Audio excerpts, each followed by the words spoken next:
Eh, Juan Carlos, el COVID-19 ha afectado a todo el mundo y quisiera escuchar tu perspectiva de qué lecciones ha aprendido el mundo Mm. sobre esta pandemia y qué ha sido lo bueno cuáles son los retos que enfrentamos hacia el futuro. Todos los países tienen inercias, como venía contando. Son inercias que, como venimos de estados neoliberales, son inercias neoliberales, que van a intentar salir de la crisis aplicando las mismas medicinas. Privatizaciones, venta de lo público, más mercado, menos regulaciones. Mientras que las soluciones que han dado los gobiernos progresistas han sido las contrarias. En Europa, por vez primera, se han aplicado medidas que no son neoliberales. Como contaba, pues un rico alemán de 50 años ha tenido que esperar para vacunarse a que se vacune un pobre griego, portugués o español de 80 años.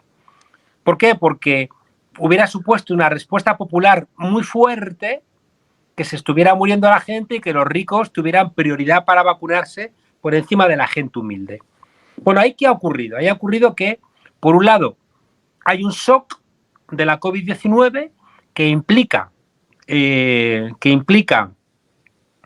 que los ricos van a aprovechar este shock, como aprovecharon el tsunami, como aprovecharon el Katrina, como aprovecharon el golpe de Estado contra Salvador Allende, que es lo que nos cuenta Naomi Klein, los shocks como oportunidades para seguir ahondando en las políticas neoliberales, o si hay una respuesta popular, hay salidas de redistribución de la renta y de gestión colectiva. ¿De qué va a depender que se salga por un lado o por otro? Bueno, pues los gobiernos progresistas van a poner en marcha este tipo de políticas, pero los gobiernos de derechas, el ejemplo más claro lo tenemos en el Brasil de Bolsonaro. Todo lo contrario. Incluso ahora está amenazando que los gobiernos brasileños que expresen los problemas que está generando la Omicron no van a recibir dinero, ¿no? O sea, ocultar lo que está pasando y que la gente se muera porque no tienen la más mínima intención de buscar fórmulas de salida de la COVID que beneficien al conjunto. ¿De qué va a depender una cosa u otra? Pues como siempre de la correlación de fuerzas. ¿Y qué va a tener que hacer los sectores populares para que la correlación de fuerzas les sea favorable?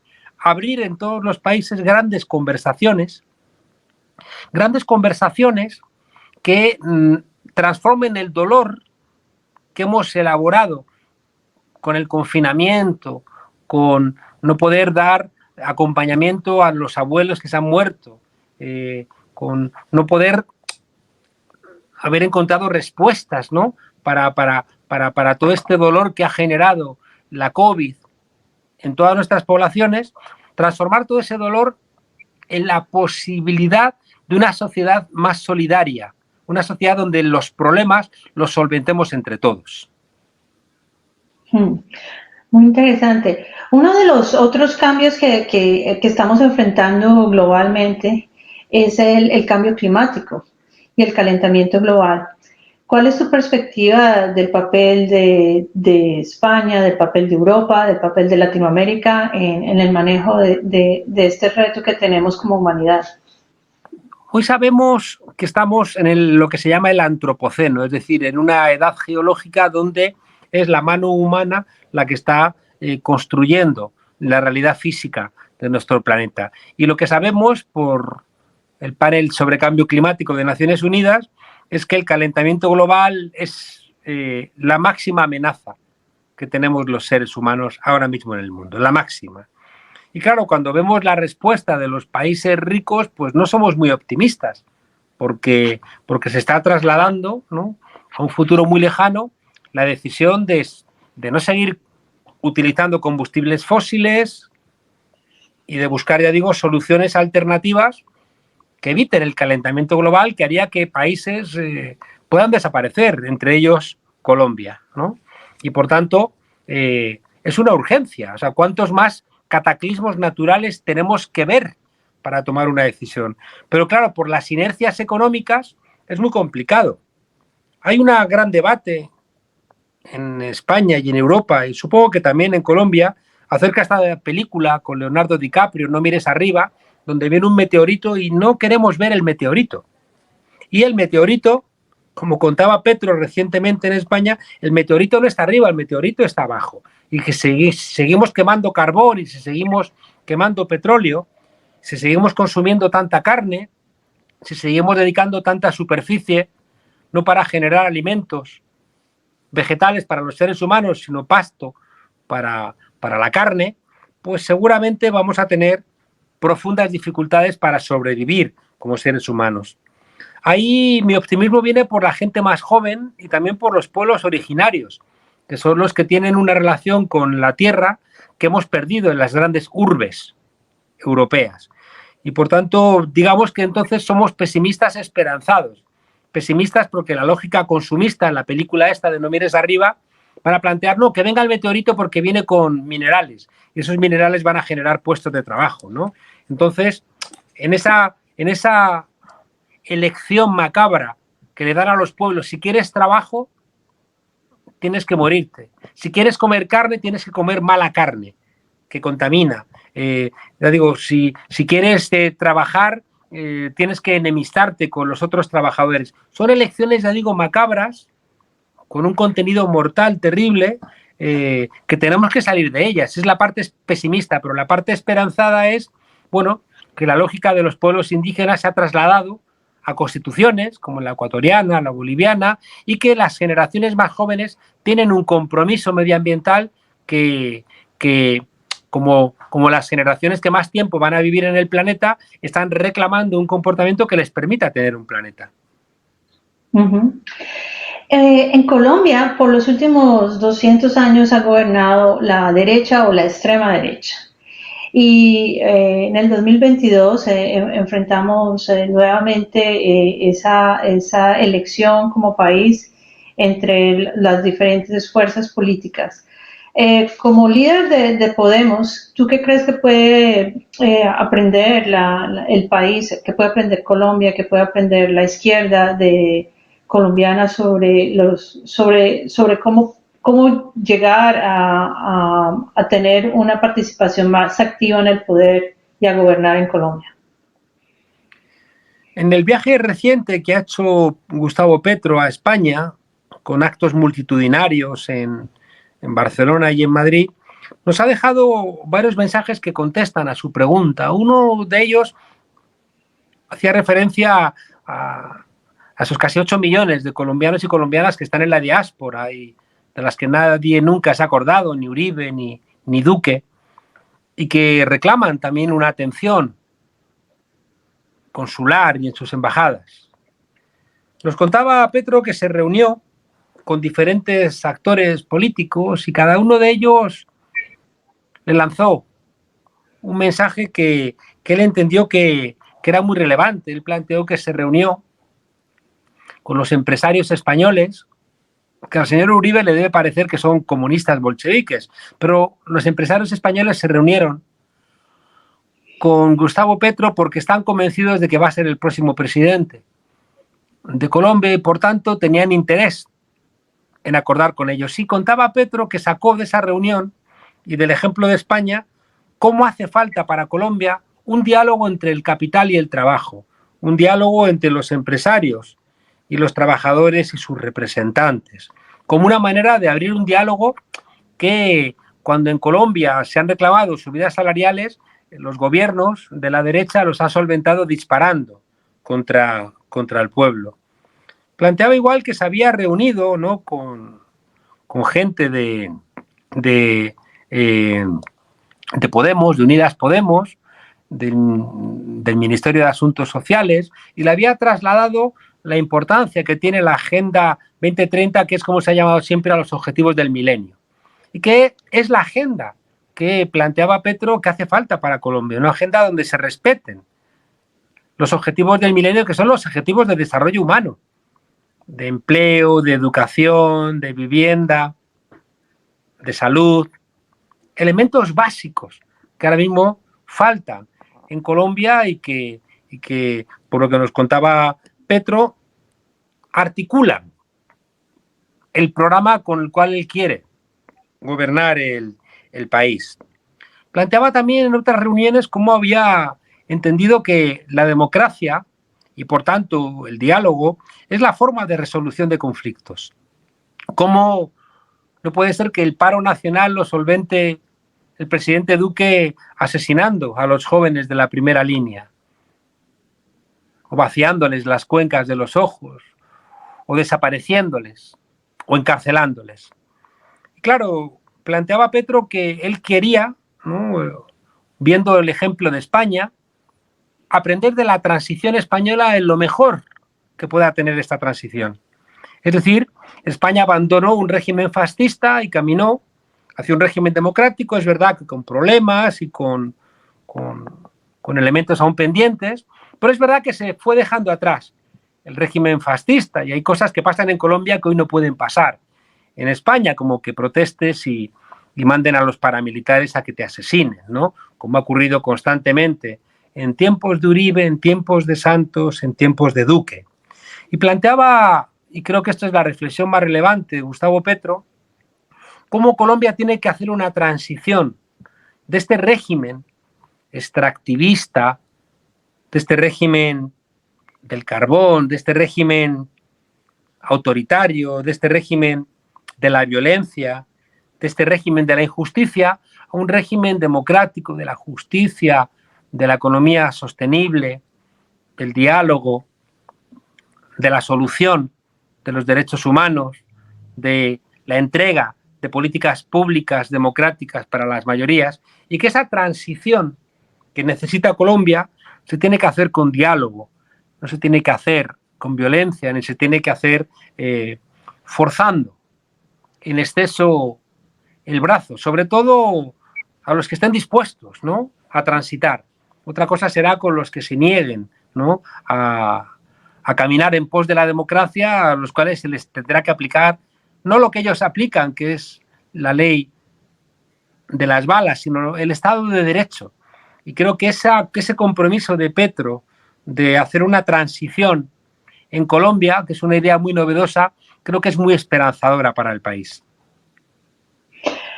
Una de las cosas que acabas de mencionar y que es muy importante para la mayoría de colombianos y que ha dolido a la mayoría de los colombianos es que durante el estallido social los jóvenes, las madres, los trabajadores, los indígenas, los afros salen a marchar en contra de la reforma tributaria que pone Duque y hay documentación de la Comisión Internacional de Derechos Humanos y otras organizaciones que indican una gran violación de los derechos humanos con personas muertas a manos de la fuerza pública o desaparecidas todavía sin encontrar.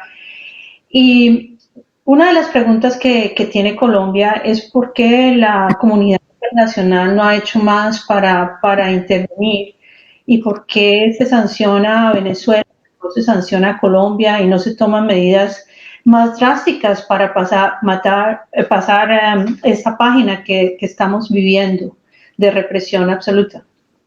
La respuesta es triste porque no es otra sino el reconocimiento de que la comunidad internacional no es democrática. La comunidad internacional sanciona a Venezuela, pero no sanciona a Arabia Saudí, no sanciona a Estados Unidos, que ha protagonizado golpes de Estado fuera constantemente, no sanciona a Marruecos, no sanciona a Qatar, no sanciona a países donde se conculcan los derechos humanos, en cambio se ataca a otros países más pequeños, porque lo que realmente juega en este reparto de culpas y de castigos es la geopolítica. Y no se va a perdonar nunca a un país como Venezuela, pues que impulsara la UNASUR, que pusiera en marcha un acuerdo entre los diferentes países latinoamericanos, que impulsara los acuerdos de paz en Colombia, porque las élites colombianas apuestan por la guerra. Y por tanto, como las élites colombianas siempre han sido favorables a los Estados Unidos y las élites colombianas están defendiendo la guerra como una manera de mantener su privilegio, pues resulta que se les tiene que permitir que asesinen, que desaparezcan gente o que violen sistemáticamente los derechos humanos. Es una asignatura pendiente el tema de unas Naciones Unidas que realmente trabaje para la paz y una Europa que haga lo mismo. Europa ha reconocido a un tipo como Guaidó que se autoproclama en una plaza y que no ha sido capaz de conseguir ningún avance para Venezuela, sino todo lo contrario, que le roben los bienes a Venezuela. Ya me dirá alguien de qué ha servido nombrar presidente encargado a Guaidó, sino para que le roben, ya digo, el oro, Citgo, el dinero y las empresas a todos los venezolanos. Se han dado cuenta y por eso ya Guaidó no pinta absolutamente nada. Bueno, faltaría que realmente a gobiernos como el de Duque, como el de Bolsonaro, la comunidad internacional pudiera presionarles para que no pudieran cometer este tipo de barbaries, para que rindieran cuentas ante los tribunales colombianos o brasileños, y si eso no funcionara, ante tribunales internacionales. Pero también sabemos que los tribunales internacionales están para castigar a los países pobres y nunca vamos a ver a un marine norteamericano de momento en esos tribunales internacionales. Por tanto, ya digo, de momento creo que yo pensaría en términos más humildes e intentaría, en el caso de América Latina, hacer de la CELAC y de la UNASUR espacios de integración regional donde sí que funcionen los derechos humanos y la reclamación de los derechos humanos antes que esperar, ¿no?, que va a venir ningún tipo de apoyo a la democracia desde un país como Estados Unidos, cuyo bienestar en parte necesita el malestar de una mayoría de los colombianos y por tanto es prácticamente imposible que las élites norteamericanas que están en relación con las élites colombianas renuncien a sus privilegios para que la mayoría de los colombianos vivan mejor. Colombia ha sido históricamente un país lleno de miedo, porque llevamos más de 50 años en guerra, porque ha habido muchos desplazados, porque ha habido muchos desaparecidos, mucha represión. Sin embargo, durante el estallido social, mucha gente se manifestó por muchos días y yo escuché cuando tú contabas la historia del colibrí y estaba como interesada en cuál es tu mensaje para la juventud colombiana, para la gente que está pensando que la solución de pronto está en un colectivo, en nuestras manos como país, de cambiar las cosas. Yo quiero decirle a los jóvenes de Colombia que no caigan en las provocaciones del poder. Si en España Podemos está en el gobierno es porque ETA ya no está asesinando. No nos engañemos.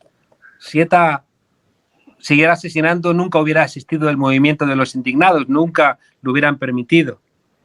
Y por tanto nunca hubiera emergido una fuerza política que superaría el bipartidismo en España. De la misma manera que las élites en Colombia quieren que no haya paz.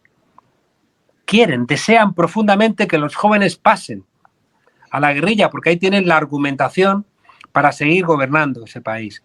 Y por tanto, hago un llamamiento fuerte a los jóvenes de Colombia, de una persona que ha militado siempre en la izquierda, que ha estado acompañando el proceso venezolano, que ha estado acompañando los procesos de cambio en el continente y también en mi país, que lo que desea el poder es que renunciemos a la paz, porque ahí van a encontrar el gran argumentario para seguir matándonos. Y por tanto, que se fijen en esos jóvenes que se envuelven en la bandera, en esa primera línea pacífica, y que cada joven que ejerce la violencia está desperdiciando la sangre vertida de esos jóvenes envueltos en la bandera, asesinados por el uribismo y por Duque.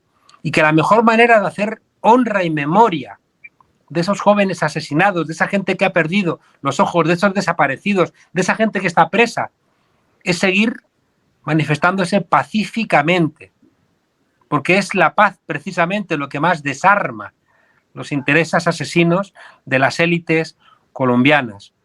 En México parecía imposible, en un país con casi 3.000 kilómetros, ¿no?, de frontera con los Estados Unidos, con las mafias controlando zonas del territorio, con las elecciones siempre robadas. Parecía imposible que una persona como López Obrador ganase las elecciones, y ha ganado, y está transformando el país.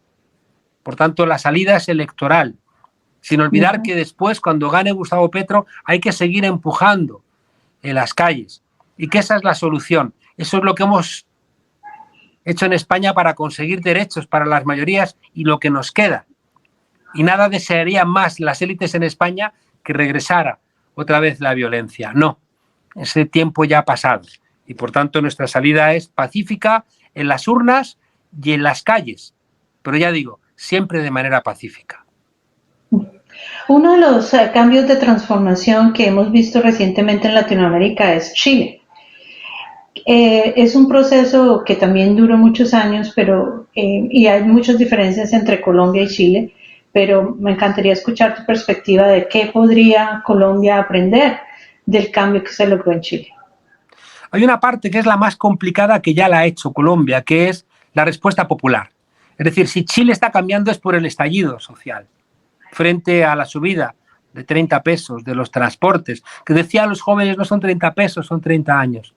Ese estallido popular ya lo ha experimentado Colombia.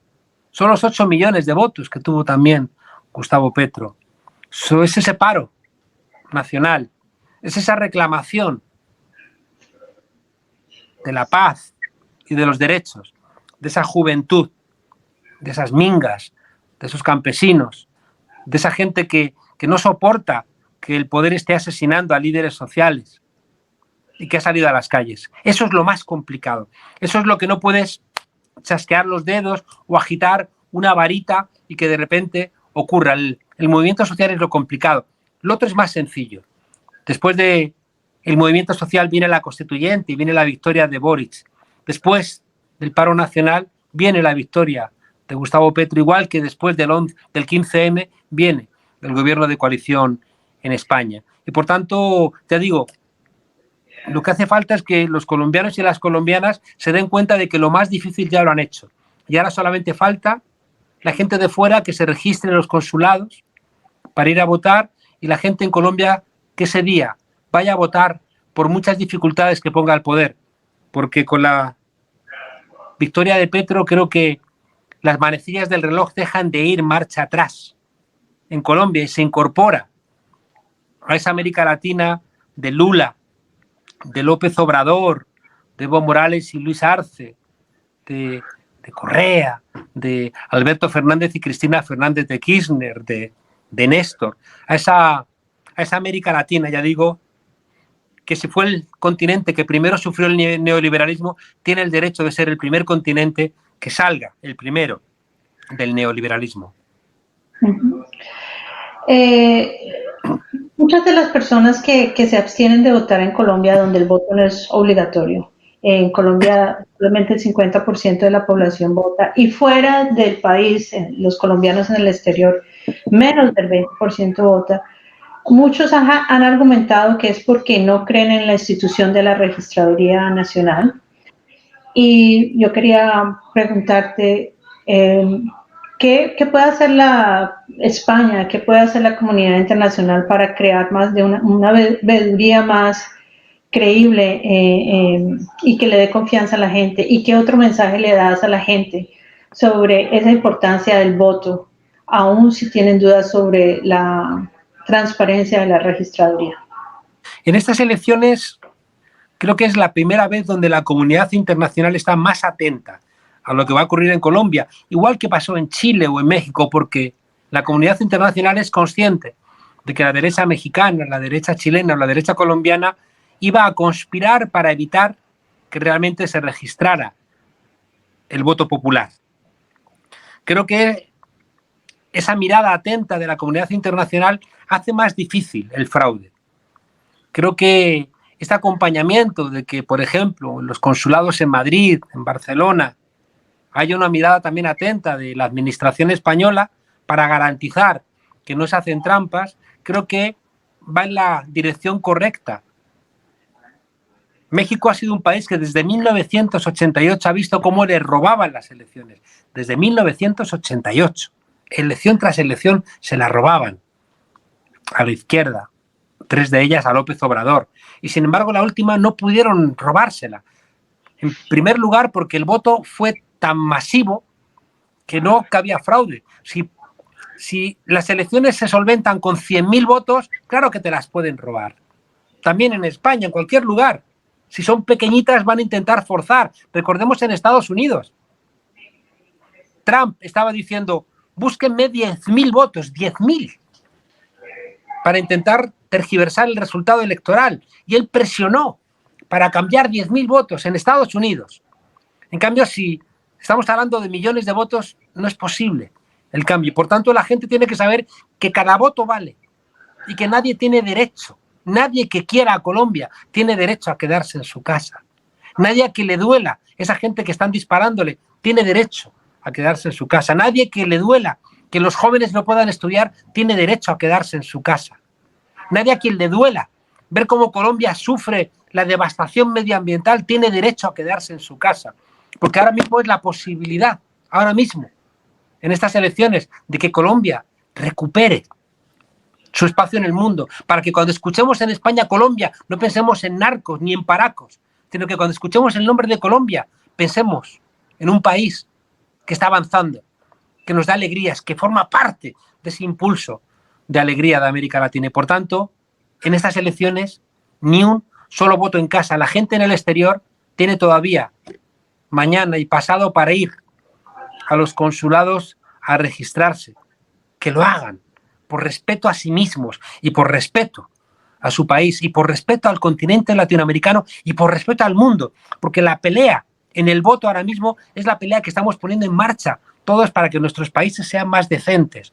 Y por tanto, ya digo, cada voto cuenta y cada uno, como contaba con la historia de Betiño del colibrí, que cuando todos los animales huyen del bosque ardiendo, él regresa con su pequeño pico a tomar una pequeña gota de agua y va a las llamas y los animales, claro, se abochornan, porque si ellos son tan fieros y tan grandes y están huyendo de las llamas y el pequeño colibrí va al fuego y le gritan, ¿qué pasa? ¿Que vas a apagar el fuego tú solo? Y él contesta, yo voy a hacer mi parte.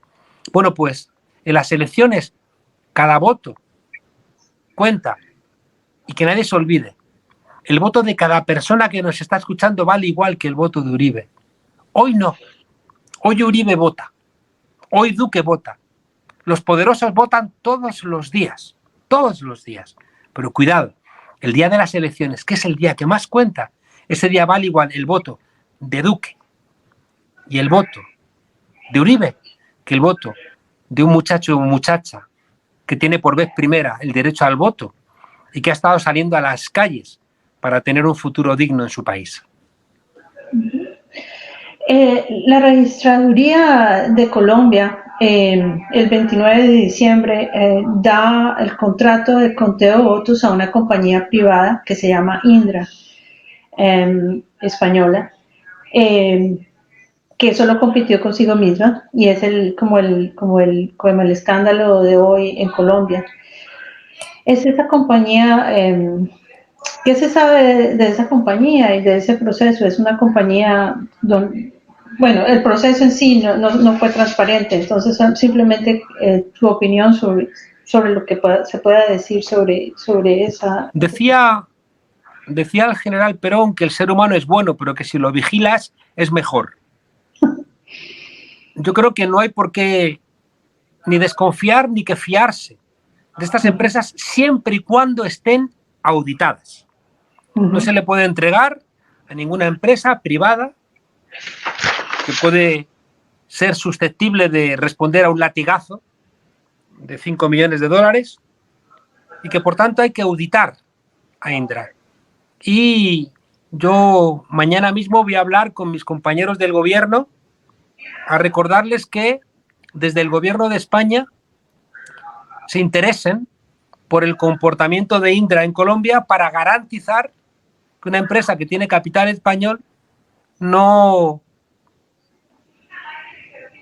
colabora con lo que pueda frenar la democracia en su país.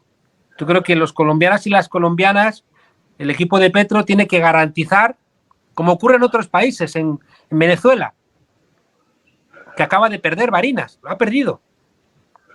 Y no pasa nada, lo han reconocido. Y son elecciones auditadas antes, durante y después. Bueno, pues esas auditorías que hemos visto en Venezuela hay que hacerlas en Colombia.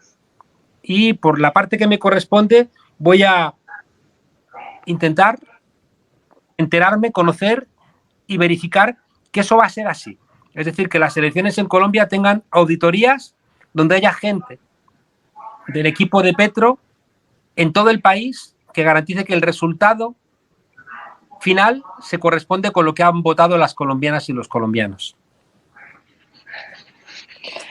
¿Qué consejo final le darías a los colombianos? Una Colombia que muchas veces ha perdido la fe, una Colombia que a veces tiene una dignidad inmensa y otras veces se rinde.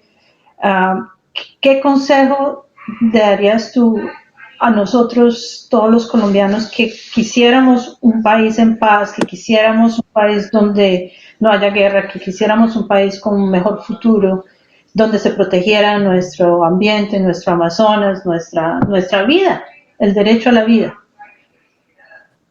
Con toda humildad les diría que no se resignen, que las batallas que se pierden son las que no se dan, que el continente latinoamericano se está poniendo de pie, que Brasil se está poniendo de pie, que Bolivia se ha puesto de pie, que México se ha puesto de pie, que Argentina, que Chile se ha puesto de pie, y que estamos deseando que Colombia se ponga de pie. Es el momento de Colombia, es el momento de que el país se incorpore a toda esa marcha de los pueblos de América Latina que van a modernizar al país, que van a terminar con las desigualdades, que va a generar oportunidades para las clases medias. Me ha impresionado mucho escuchar a Gustavo Petro con su voluntad de modernizar tecnológicamente Colombia para que cualquier persona pueda tener acceso a Internet, pueda tener acceso a las nuevas tecnologías, para que en otros lugares donde todavía no tienen agua potable, no tienen posibilidades mínimas, les lleguen esas posibilidades mínimas de supervivencia. Y que al final los sectores populares y las clases medias convivan de una manera hermosa y alegre. Uno de los grandes logros de nuestros países, y en España parecía imposible que lo lográramos, era que sectores populares y clases medias convivamos en los mismos sitios, compremos en los mismos lugares, vayamos a las mismas escuelas, universidades. Ese es el futuro que está construyendo la propuesta de Petro, y necesita mucho pueblo detrás para esa transición de un país lleno de autoritarismo, lleno de desigualdades, lleno de violencia, pueda transitar hacia una Colombia, ya digo, que cuando la escuchemos desde España y desde otros lugares del mundo, no pensemos en narcos o en paracos o en sicarios, sino que cuando escuchemos Colombia, pensemos en alegría, en Amazonas, en desarrollo tecnológico, en respeto a la madre tierra, en un país puntero medioambientalmente, y que cuando ustedes vengan a España, vengan de vacaciones a compartir con nosotros su alegría y la nuestra, y no que tengan que venir huyendo del hambre, de la guerra o de la violencia. Así que decirles, no pierdan esa oportunidad de decirle a los que siempre les han impedido desarrollarse, decirles día de las elecciones que su voto vale igual que el del más poderoso de su país, y que su voto sirva para que esa transición empiece a tener lugar. Una última pregunta que quería hacerte es, ¿qué tan importante es para el cambio la participación política de la mujer y la participación política de la gente afro y las minorías en este cambio social que estamos considerando? Es que nosotros aprendimos en América Latina que el sujeto del cambio ya no era el trabajador sin más, sino que también son las mujeres, son los afrodescendientes, son los pueblos originarios. Lo aprendimos allí, igual que aquí, son esenciales para el cambio, por ejemplo, los inmigrantes, o son muy importantes. Los sectores LGTBI son importantes, los adultos, son importantes los jóvenes. Es decir, que somos todos importantes. Y una de las cosas que me ha llamado mucho la atención de la visita de Petro a España es que los invisibles se hacen visibles. Nunca han estado esos 8 millones de colombianos que están en la diáspora. Es la primera vez que un presidente les directamente a ellos y a ellas. Igual que he visto que Petro le habla a los afrodescendientes. Igual que Petro está reclamando una candidatura poderosísimamente feminista. Las dos candidatas al Senado son mujeres. Una india guayú entre ellas, que es una señal clara de ese compromiso. Y por tanto es la primera vez en mucho tiempo que todos los sectores de Colombia, todos, ya digo, los populares, las clases medias, los afrodescendientes, las mujeres, los olvidados, los invisibles, todos estaban convocados con un sueño compartido. Y el día de las elecciones el sueño es igual para todas y para todos.